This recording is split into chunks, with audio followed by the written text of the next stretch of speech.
ओम शांति। ओम शांति। आज की तारीख है 22 जुलाई 2020। साकार महावाक्य। बाबा कहते, मीठे बच्चे, तुम बहुत रॉयल स्टूडेंट हो। तुम बहुत रॉयल स्टूडेंट हो। तुम्हें बाप, टीचर और सतगुरु की याद में रहना है। अलौकिक खिदमत करनी है। खिदमत का अर्थ मालूम है? बाबा कहते, मीठे बच्चे, तुम बहुत रॉयल स्टूडेंट हो। तुम्हें बाप, टीचर और सतगुरु की याद में रहना है। अलौकिक खिदमत करनी है। आज का प्रश्न, जो अपने आप को बेहद का पाठधारी समझकर चलते हैं, उनकी निशानी सुनाओ। जो अपने आप को बेहद का पाठधारी समझ कर चलते हैं, उनकी निशानी सुनाओ। उत्तर, उनकी बुद्धि में कोई भी सूक्ष्म व स्थूल देहधारी की याद नहीं होगी। उनकी बुद्धि में कोई भी सूक्ष्म व स्थूल देहधारी की याद नहीं होगी। वे एक बाप को और शांति धाम घर को याद करते रहेंगे। वे एक बाप को और शांति धाम घर को याद करते रहेंगे, क्योंकि बलिहारी एक ही है।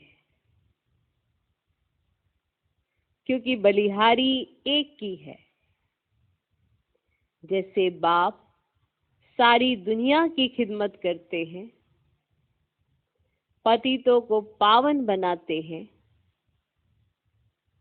ऐसे बच्चे भी बाप समान खिदमतगार बन जाते हैं। जैसे बाप सारी दुनिया की खिदमत करते हैं, पतितों को पावन बनाते हैं, ऐसे बच्चे भी बाप समान खिदमतगार बन जाते हैं। हम सभी बच्चे पढ़ रहे हैं, ठीक है? कारणों को भी साथ लेके ही पढ़ते हैं। मालूम है कि हमारी कॉपी भरी हुई है, हमारा पेन है ना खत्म हो सकता है, मालूम है, पर जी चुराना, ठीक है? तो ये है छोटे छोटे बच्चों की आदतें। हम बड़े बच्चों की आदतें क्या होती है? जो हमारे नियम बने हैं उसमें कोई ना कोई कारण ठोक देना, और कारण पकड़ के आराम से विश्राम करना। फिर हम खिदमत कैसे करेंगे? भगवान हमेशा एवर रेडी रहता है, और हम बच्चे हैं एवर रेडी। हम पहले सोचते नहीं, देखते नहीं, बैक चेक नहीं करते, या अपने आप को नहीं चेक करते कि सिर्फ कारण ही सुनाते रहते हैं या कुछ निवारण भी करते हैं। तो जो अपना जीवन निवारण में जीते हैं वो कभी कारण नहीं देते हैं, और जो कारण देते हैं वो रॉयल स्टूडेंट नहीं होते हैं, और जो कारण नहीं देते हैं वो रॉयल स्टूडेंट होते हैं। क्योंकि उनको मालूम है कि मुझे क्या करना है, तो वो कभी एक्सक्यूज नहीं देते। चाहे कॉपी हो, पेन हो, ये जैसे छोटे बच्चे करते हैं। बड़े बच्चे क्या करते हैं? अपनी धारणाओं पर, अपने नियमों पर, अपनी मर्यादाओं पर कारण लगा देते हैं, और वो कारण पकड़ के बड़े आराम से कहते हैं, हम क्या करें? करना तो स्टूडेंट नहीं है ना, पढ़ना उसने है, अपने भले के लिए करना है, पर वो विशेष ध्यान ही नहीं देते कि हमारा भला किसमें है। ओके, तो इसलिए नालायक के नालायक रह जाते हैं। लायक बनते नहीं, दिल पे चढ़ते नहीं। जैसी एक्टिविटी होती है सालों साल वैसी एक्टिविटी रह जाती है। फिर कहते हैं बदलाव नहीं आ रहा है। या परिवर्तन नहीं आया, क्योंकि अपने बारे में या अपने अंदर झांक के देखने की कहाँ कमी है। बस इसलिए बदलाव नहीं आता, इसलिए परिवर्तन नहीं आता। ओके, तो तुम बहुत रॉयल स्टूडेंट हो, तुम्हें बाप, टीचर और सदगुरु की याद में रहना है, अलौकिक खिदमत करनी है। जब जीवन ही खिदमत करने के लिए लिया है तो फिर खिदमत भूल कैसे जाते हैं। तो ये अलौकिक खिदमत करनी है, माना वो सेवा जिससे अलौकिकता दिखाई देती हो। ओके, तो जो अपने आप को बेहद का पाठधारी समझ कर चलते हैं उनकी निशानी सुनाओ। उत्तर, उनकी बुद्धि में कोई भी सूक्ष्म व स्थूल देहधारी की याद नहीं होगी। वे एक बाप को और शांति धाम घर को याद करते रहेंगे, क्योंकि बलिहारी एक की है। जैसे बाप सारी दुनिया की खिदमत करते हैं, पतितों को पावन बनाते हैं, ऐसे बच्चे भी बाप समान खिदमतगार बन जाते हैं। अगर हम बाबा को फॉलो करते जाते हैं, गाइड का कहना मानते जाते हैं, तो उनके जैसे बनते जाते हैं, वरना तो कारण होता है, देहधारी कारण होता है। हम सुनाते कि अरे ये हो नहीं सकता, तो बाबा कहते मैं भी तो वही तन धारण करके, और जो ये आत्मा बैठी हैं जिनके तन में शिव बाबा आते हैं, ये भी तो पुरुषार्थ करती हैं। क्या इन्होंने पुरुषार्थ करना बंद कर दिया? ये भी पुरुषार्थ करती हैं, ये भी देखती हैं, इनको भी मेहनत करनी है तुम्हारे जैसे। तो जब ये करती हैं तो तुम क्यों नहीं करते? तो विचार करने की बातें हैं। अगर विचार करोगे तो झांक भी सकोगे, देख भी सकोगे कि हमें कैसा होना चाहिए, और अगर कैसे बन रहे हैं तो उस पर विचार जरूर चलाने चाहिए कि ऐसे हम क्यों बन रहे हैं। किसी ना किसी कारण को पकड़ के नेगेटिविटी का आधार सालों साल चला लेते हैं, और क्या सोचते हैं कि हम पुरुषार्थी है ना, एकदम से थोड़ा बन जाएंगे। पर कारण नेगेटिविटी को अडॉप्ट करके रखने का बनता है, कहीं ना कहीं अटके रहते हैं। ओके, ओम शांति। पहले पहले बाप बच्चों को सावधानी देते हैं। पहले बाबा आपको सावधानी देते हैं, यहाँ बैठते हो तो अपने को आत्मा समझ बाप के आगे बैठे हो। यह भी बुद्धि में लाओ कि हम बाप के आगे भी बैठे हैं, टीचर के आगे भी बैठे। नंबर 1 बात है, हम आत्मा है, बाप भी आत्मा है, टीचर भी आत्मा है, गुरु भी आत्मा है, एक ही है ना। ये नई बात तुम सुनते हो। तुम कहेंगे बाबा हम तो कल्प कल्प ये सुनते हैं, तो बुद्धि में ये याद रहे बाप पढ़ाते हैं, हम आत्मा इन ऑर्गन्स द्वारा सुनती हैं। ये याद भी तो रहना चाहिए ना बुद्धि में। ये ज्ञान इस समय ही तुम बच्चों को मिलता है ऊंचते ऊंच भगवान द्वारा। वे सभी आत्माओं का बाप है जो वर्षा देते हैं। क्या ज्ञान देते हैं? सबकी सदगति करते हैं, यानी घर ले जाते हैं। कितने को ले जाएंगे ये सब तुम जानते हो। मच्छरों सदृश सभी आत्माओं को जाना है। सत्युग में एक ही धर्म, पवित्रता, सुख, शांति सब रहता है। तुम बच्चों को चित्र पर समझाना बहुत सहज है। बच्चे भी नक्शे पर समझ जाते हैं ना, ये इंग्लैंड है, वह फिर याद पड़ जाता है। ये भी ऐसे है, एक एक स्टूडेंट को समझाना होता है। महिमा भी एक की है, शिवाय नमः, ऊंचते ऊंचे भगवान। रचता बाप घर का बड़ा होता है ना, वह हद के, और यह है सारे बेहद के घर का बाप बड़ा है ना। ये फिर टीचर भी है, तुमको पढ़ाते हैं, तो तुम बच्चों को बहुत खुशी रहनी चाहिए। तुम स्टूडेंट भी रॉयल हो। बाप कहते हैं मैं साधारण तन में आता हूँ, प्रजापिता ब्रह्मा भी जरूर यहाँ होगा। यहाँ चाहिए प्रजापिता ब्रह्मा, चाहिए ना, प्रजापिता ब्रह्मा भी जरूर यहाँ चाहिए। उन बिगर काम कैसे चल सकता? और जो बुजुर्ग ही चाहिए, क्योंकि अडॉप्टेड है ना, तो बुजुर्ग चाहिए। कृष्ण तो बच्चे बच्चे बोल ना सके, बुजुर्ग शोभता है। बच्चे को थोड़ी कोई बाबा कहेंगे, तो बच्चों को भी बुद्धि में आना चाहिए हम किसके आगे बैठे हैं। नहीं, ये याद रहना चाहिए कि हम कहाँ बैठे, कि हम किसके आगे बैठे हैं। अंदर में खुशी भी होनी चाहिए। स्टूडेंट कहाँ भी बैठे होंगे उनकी बुद्धि में बाप भी याद आता है, टीचर भी याद आता है, याद पड़ता है ना। उनको तो बाप अलग टीचर अलग होता है, तुम्हारा तो एक ही बाप टीचर गुरु है। ये बाबा भी तो स्टूडेंट है, ब्रह्मा बाबा पढ़ रहे हैं, सिर्फ लोन पर रथ दिया हुआ है और कोई फर्क नहीं। जैसे आप पढ़ते हो वैसे ये भी पढ़ते हैं। जैसे आप पुरुषार्थ करो, आपको पुरुषार्थ के लिए, ये भी अपने पर पुरुषार्थ करते हैं। सिर्फ लोन पर रथ दिया है, बाकी और कुछ नहीं। बाकी तुम्हारे मुआफी की है। इनकी आत्मा भी यही समझती है जो तुम समझते हो। बलिहारी है ही एक, उनको ही प्रभु ईश्वर कहते हैं। ये भी कहते हैं अपने को आत्मा समझ, एक परमात्मा को याद कर, बाकी सब सूक्ष्म व स्थूल देहधारियों को भूल जाओ। तुम शांति धाम के रहने वाले हो, तुम हो बेहद के पाठधारी।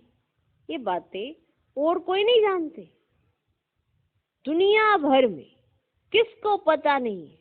यहाँ जो आते हैं वे समझते जाते हैं और बाप की सर्विस में आते जाते हैं। ईश्वरीय खिदमतगार ठहरे ना। बाप भी आए हैं खिदमत करने, पतितों को पावन बनाने की खिदमत करते हैं। राज्य गंवाकर फिर जब दुखी होते हैं तो बाप को बुलाते हैं। जिसने राज्य दिया है उनको ही बुलाएंगे कि हमने गवा दिया, आप फिर से दिला दीजिए। उन्होंने राज्य दिया, उन्होंने राज्य लिया नहीं, हमें राज्य मिला, गवाया हमने। फिर से हम उनको याद करते हैं कि आप फिर से दिला दीजिए, क्योंकि हम गवा बैठे। तुम बच्चे जानते हो बाप सुखधाम का मालिक बनाने आए हैं। दुनिया में ये किसको पता ही नहीं है तो सब भारतवासी एक धर्म के, ये है ही मुख्य धर्म। सो जरूर जब ना हो तब तो बाप आकर स्थापन करे। बच्चे समझते हैं भगवान जिसको सारी दुनिया अल्लाह गोड के पुकारती है, वे यहाँ ड्रामा अनुसार कल्प पहले मुआफिक आए हैं। ये है गीता का एपिसोड जिसमें बाप आकर स्थापना करते हैं। गाया भी जाता है ब्राह्मण और देवी देवता, क्षत्रिय नहीं कहते। ब्राह्मण देवी देवता है न मैं कहते हैं, क्योंकि क्षत्रिय तो फिर भी 2 कला कम हो गए ना। स्वर्ग कहा ही जाता है नई दुनिया को, त्रेता को नई दुनिया थोड़े कहेंगे। पहले पहले सतयुग में है एकदम नई दुनिया। अब यह है पुराने थे पुरानी दुनिया, फिर नए थे नई दुनिया में जाएंगे। हम अब उस दुनिया में जाते हैं तब तो बच्चे कहते हैं हम नर से नारायण बनते हैं। कथा भी हम सत्यनारायण की सुनते हैं। प्रिंस बनने की कथा नहीं कहते, सत्यनारायण की कथा है। वह नारायण को अलग समझते हैं, परंतु नारायण की कोई जीवन कहानी तो है ही नहीं। ज्ञान की बातें तो बहुत है ना, इसलिए 7 रोज दिए जाते हैं। 7 रोज भट्टी में रहना पड़े, परंतु ऐसे भी नहीं यहाँ भट्टी में रहना है। ऐसे तो फिर भट्टी का बहाना कर बहुत ढेर आ जाए कि हमको भट्टी में रहना है। ऐसे तो फिर भट्टी का बहाना करके ढेर आ जाए। पढ़ाई सवेरे और शाम को होती है। दोपहर में वायुमंडल ठीक नहीं होता है। रात्रि का भी 10 से 12 तक बिल्कुल खराब टाइम है। 10 से 12 तक बिल्कुल खराब टाइम है।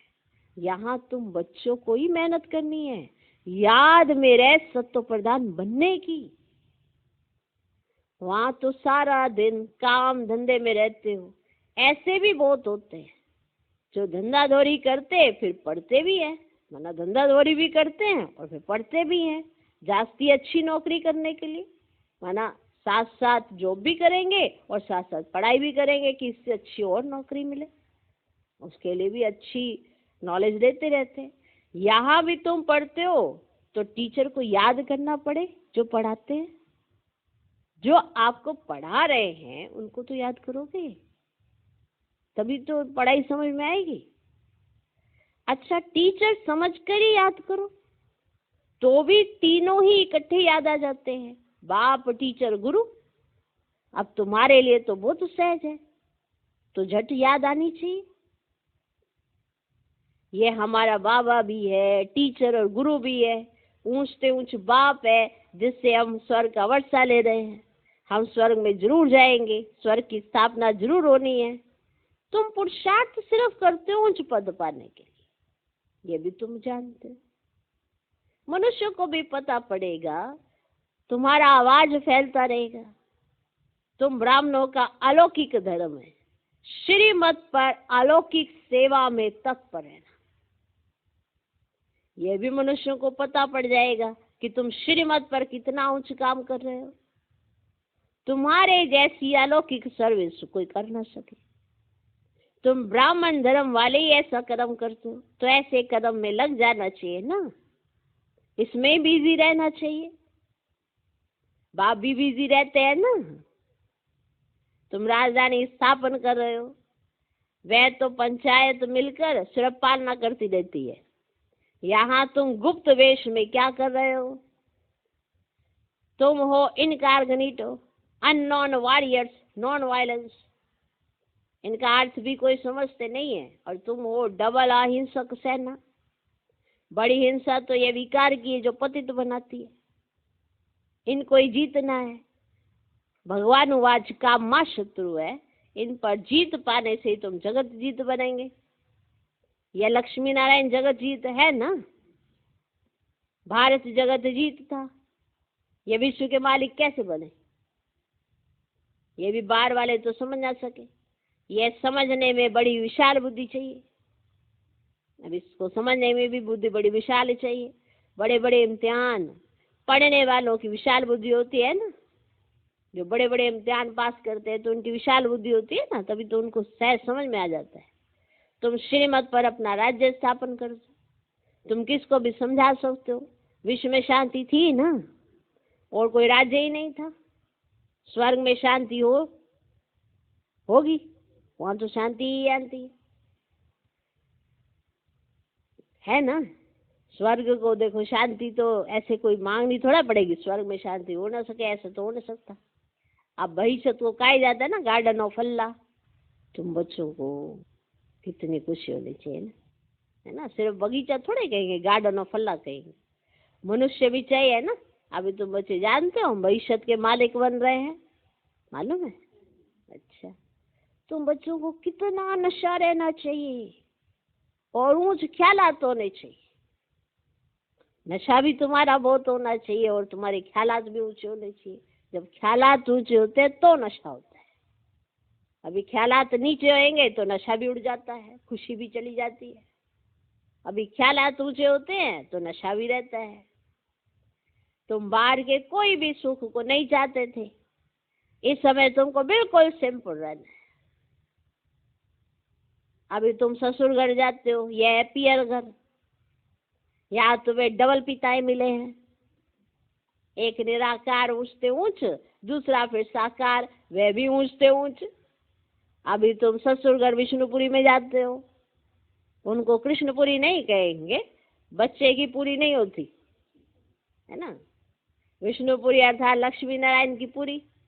तो तुम्हारा है राजयोग, तो जरूर नर से नारायण बनेंगे।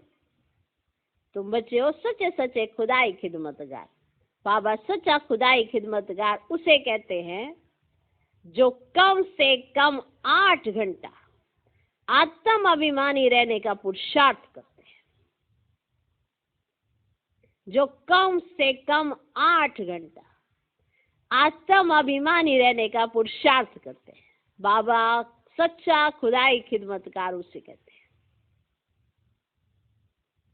जो कम से कम 8 घंटा। अब 8 घंटा योग तो सुना है आपने कि हाँ बैठ के योग करना है या चलते फिरते योग करना है, पर आत्म अभिमानी रहना है 8 घंटा।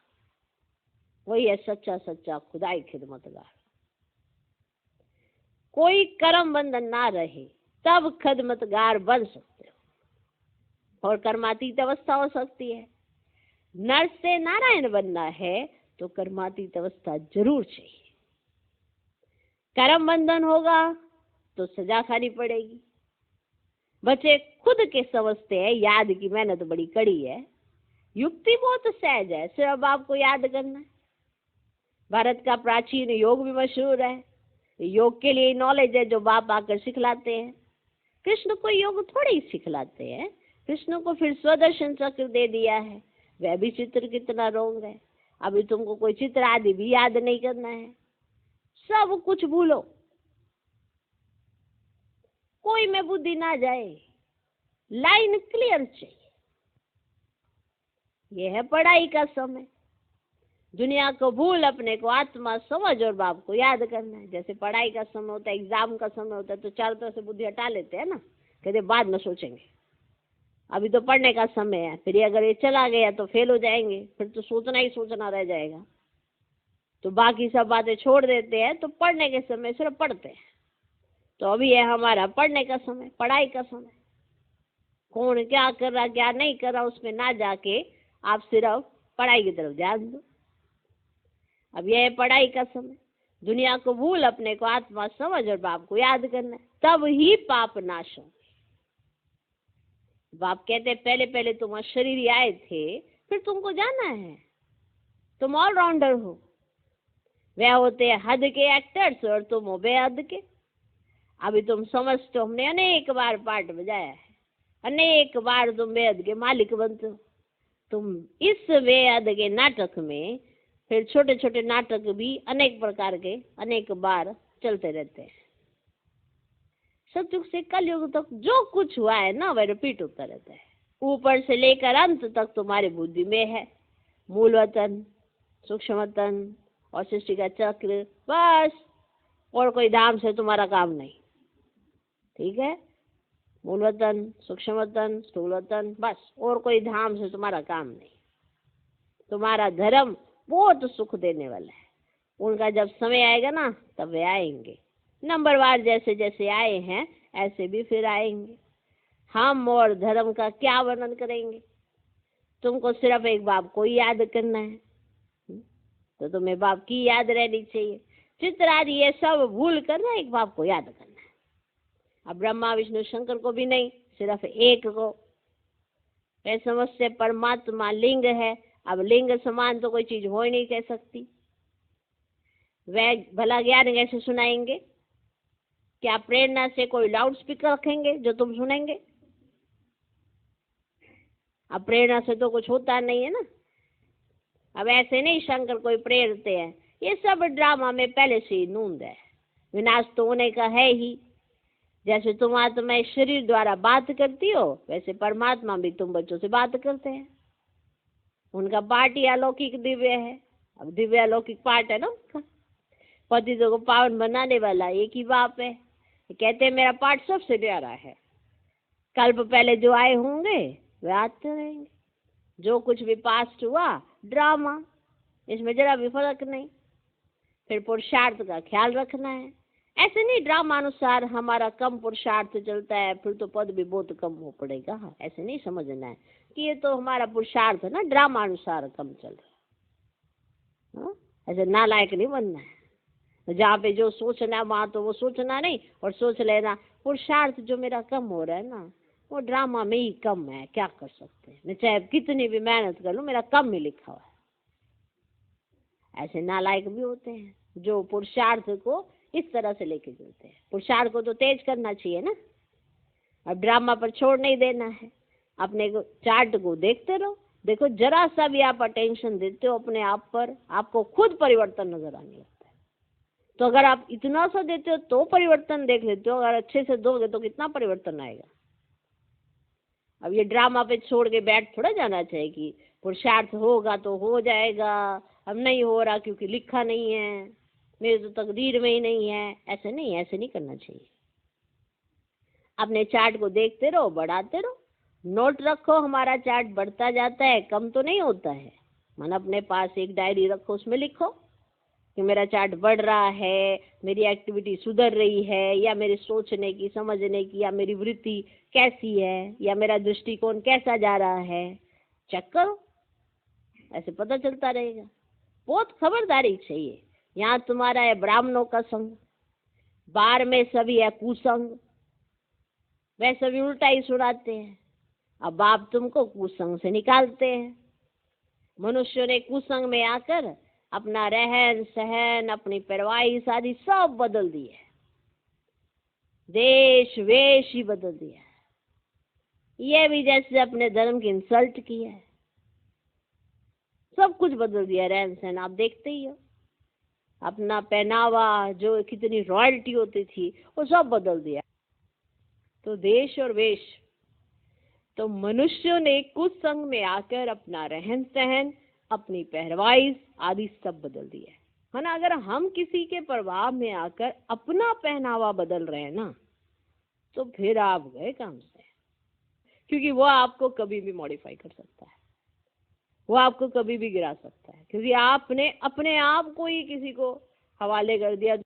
जो एक दूसरे के प्रति ऐसे कर देते हैं ना कि हाँ भाई, अरे हमारे दोस्त को अच्छा नहीं लगेगा, अरे हमारी सहेली को अच्छा नहीं लगेगा, अरे उसको अच्छा नहीं लगेगा। आप अपना पहनावा किसी की वजह से बदला ना करो। तो अपना देश, अपना वेश नहीं बदलना चाहिए। ओके, अपना रहन सहन, अपनी पहरवाइश आदि सब बदल दिया है, देश वेश ही बदल दिया है। यह भी जैसे अपने धर्म की इंसल्ट की है। तो ये अपने धर्म की इंसल्ट करने जैसी बात है। अगर हम अपना पहनावा या अपने आप को देखो कैसे कैसे बाल बनाते हैं, देखो कैसे कैसे बाल बनाते हैं, दे अभिमान हो जाता है। 100-150 रुपया देते हैं सिर्फ बाल बनाने के लिए, 100-150 रुपया देते हैं सिर्फ बाल बनाने के लिए। इसको कहा जाता है अति दे अभिमान। वह फिर कभी ज्ञान उठा ना सके, क्योंकि जो शरीर में ही बंधे रहते हैं कि हमें ऐसा बनना है, हमें ऐसा दिखना है। अपने लिए तो आप स्वच्छता से ही रहो तभी अच्छे दिख सकते हो। बाबा कहते हैं बिल्कुल सिंपल रहो, बिल्कुल सिंपल बनो। ऊंची साड़ी पहनने से भी अभिमान आता है ना। जैसे कहते हैं ना, अरे मेरी तो साड़ी जो है बड़ी स्टैंडर्ड की होनी चाहिए, ये होनी चाहिए, कपड़ा ऐसे होना चाहिए, ऐसे होना चाहिए। ऊंची साड़ी पहनने से भी दे अभिमान आता है। दे अभिमान तोड़ने के लिए सब हल्का कर देना चाहिए। दे अभिमान तोड़ने के लिए सब हल्का कर देना चाहिए। अच्छी चीज दे अभिमान में लाती है कि मेरे पास तो स्टैंडर्ड की चीज होनी चाहिए, मेरे पास तो ये होना चाहिए, मेरे पास ये होना चाहिए। ये आपके अंदर दे अभिमान जगाती है और आपको पता भी नहीं चलता कब आप दे अभिमान में आ गए, और उसके चलते आप किसी को कुछ समझते ही नहीं हो। तुम इस समय वनवा में हो ना, हर चीज से मोह हटाना है, बहुत साधारण रहना है। शादी आदि में भल रंगीन कपड़े आदि पहन कर जाओ, तोड़ निभाने अर्थ पहना, फिर घर में आकर उतार दिया। तुमको तो वाणी से परे जाना है। वानप्रस्थी सफेद पोश में होते हैं। अब कई कहते क्या करूं, मेरे घर वाले ना मुझको ऐसे कहते, ऐसे कपड़े पहनो, ऐसे कपड़े पहनो। तो तुम अंदर से अच्छे रहो, स्वच्छ रहो, साफ चिंतन वाले बनो, तो हर एक को अच्छे ही लगोगे। ये तो अपनी दिल होती है, क्या करे बच्चे मानते नहीं, कहते अच्छा स्टैंडर्ड का लो ना, और साथ में ही दे भी माना जाता है, वो भी स्टैंडर्ड का। किस तरह से रहना है उस पर जरूर विचार कर लेना चाहिए। अब तुमको तो वाणी से परे जाना है। वानप्रस्थी सफेद पोश में रहते हैं। तुम एक एक छोटे बड़े सब वानप्रस्थी हो। तो ये सोचे मैं वानप्रस्थी नहीं हूँ, तुम भी वानप्रस्थी। छोटे बच्चों को भी शिव बाबा की याद दिलानी, इसमें ही कल्याण है। बस हमको अभी जाना है शिव बाबा के पास। देखो शरीर अगर छूट जाए तो क्या पढ़ाइयाँ तो क्या कुछ, इसलिए जितना समय अपना बाबा की याद में रहे तो अपना कमाई भी हो सके। अगर कोई पढ़ाई भी कर रहे हैं तो इस पढ़ाई को भी अपने साथ साथ लेके चले तो कमाई भी हो सके। तो शिव बाबा की याद में रहना चाहिए, क्योंकि पता नहीं ना, क्योंकि वानप्रस्थी तो सब है, तो कब किसका नंबर आ जाएगा क्या पता। तो बस हमको अभी जाना है शिव बाबा के पास। अच्छा, मीठे मीठे सिकिलधे बच्चों प्रति माता पिता बाप दादा का याद प्यार और गुड मॉर्निंग। रूहानी बाप की रूहानी बच्चों को नमस्ते। हम रूहानी बच्चों की भी रूहानी बाप को नमस्ते नमस्ते नमस्ते। Good morning good morning good morning. धारणा के लिए मुख्य सार पहला पॉइंट, सदा ध्यान रहे कि हमारी कोई भी चलन देह अभिमान वाली ना हो। सदा ध्यान रहे कि हमारी कोई भी चलन देह अभिमान वाली ना हो। बहुत सिंपल रहना है, किसी भी चीज में ममत्व नहीं रखना है। बहुत सिंपल रहना है, किसी भी चीज में ममत्व नहीं रखना है। कुसंग से अपनी संभाल रखनी है, कुसंग से अपनी संभाल रखनी है। देखो कुसंग तो चारों दिशाओं में संभाल आपको करनी है, इसलिए बाबा के जो डायरेक्शन होते हैं उसको जीवन में लाओ तो हमेशा बचे रहोगे। कोई ये सोचे कुसंग ने खराब कर दिया, पर डिसीजन तो आप ही का था कि कुसंग में जाना है। तो अपने को बचाओ, ना कि कुसंग के ऊपर दोष डालते रहो कि साथ वाले ऐसे हैं इसलिए मैं ऐसा हो गया, लेकिन डिसीजन तो आप ही का था। तो कुसंग से अपनी संभाल रखनी है। दूसरा पॉइंट, याद की मेहनत से सर्व कर्म बंधनों को तोड़ कर्मातीत बनना है। याद की मेहनत से सर्व कर्म बंधनों को तोड़ कर्मातीत बनना है। कम से कम 8 घंटा क्या करना है? कम से कम 8 घंटा आत्म अभिमानी रह सच्चा सच्चा खुदाई खिदमतगार बनना है। कम से कम 8 घंटा आत्म अभिमानी रह सच्चा सच्चा खुदाई खिदमतगार बनना है। आज का वरदान, सदा बेहद की स्थिति में स्थित रहने वाले बंधन मुक्त जीवन मुक्त भव। सदा बेहद की स्थिति में स्थित रहने वाले बंधन मुक्त जीवन मुक्त भव। देह अभिमान हद की स्थिति है और देही अभिमानी बनना यह है बेहद की स्थिति।